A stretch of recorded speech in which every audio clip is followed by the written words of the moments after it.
Assam downtown বিশ্ববিদ্যালয়ৰ 13 সংখ্যক সমাৱৰ্তন পাঠ্যক্ৰম সমাপ্ত কৰা 1885 গৰাকী শিক্ষাৰ্থীক ডিগ্ৰী প্ৰদান কৰা হয়। 1427 গৰাকী স্নাতক, 436 গৰাকী স্নাতকোত্তৰ শিক্ষাৰ্থীক ডিগ্ৰী প্ৰদান কৰা হয়। 22 গৰাকী PhD আৰু 95 গৰাকী আন্তঃৰাষ্ট্ৰীয় শিক্ষাৰ্থীকো ডিগ্ৰী প্ৰদান কৰা হয়।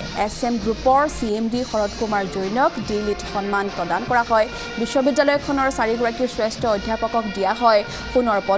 অনুষ্ঠানৰ মুখ্য অতিথি মন্ত্ৰী কেশৱ মহন্ত, বিশেষ অতিথিৰূপে থাকে LNTৰ এডুটেকৰ মুৰব্বী ফেমেন MF। বিশ্ববিদ্যালয় আমাৰ উত্তৰ পূৰ্বাঞ্চলৰ এখন আগশাৰীৰ বিশ্ববিদ্যালয় আৰু এই বিশ্ববিদ্যালয়ত আজি 1800 গৰাকী শিক্ষাৰ্থীক বা ছাত্ৰ ছাত্ৰীক বিভিন্ন ডিগ্ৰী দিছে, গ্ৰেজুৱেট, আণ্ডাৰ গ্ৰেজুৱেট, PhD। তাৰ ভিতৰত যথেষ্টখিনিয়ে হয়তো নিজৰ নিজৰ ঠাইত গ'ল্ড মেডেল, চিলভাৰ মেডেল পাবলৈ সক্ষম হৈছে। গতিকে বিশ্ববিদ্যালয়ে আমাৰ শৈক্ষিক উত্তৰণত ডাউনটাউন বিশ্ববিদ্যালয়ৰ এক বিশেষ ভূমিকা দেখিবলৈ পাইছোঁ। এইটোৱেই নহয়, 95 গৰাকী ইয়াৰ দেশৰ বাহিৰৰ শিক্ষাৰ্থীয়েও ইয়াত শিক্ষা গ্ৰহণ কৰিছে। বাকীসকল হয়তো অসম আৰু ভাৰতবৰ্ষ। গতিকে আমি তাৰ কাৰণে গৌৰৱান্বিত।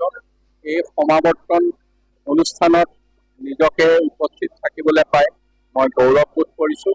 আৰু ডাউনটাউন ইউনিভাৰ্চিটিৰ য'ত মানে অসমৰ খিলঞ্জীয়া এটা সোৱাদ, অসম ডাউনটাউন বিশ্ববিদ্যালয়ৰ 13th কনভকেশ্যন শিক্ষান্ত সমাৰোহ বৰ ছাকচেছফুলি কৃতকাৰ্য্যৰে উপলব্ধি হ'ল।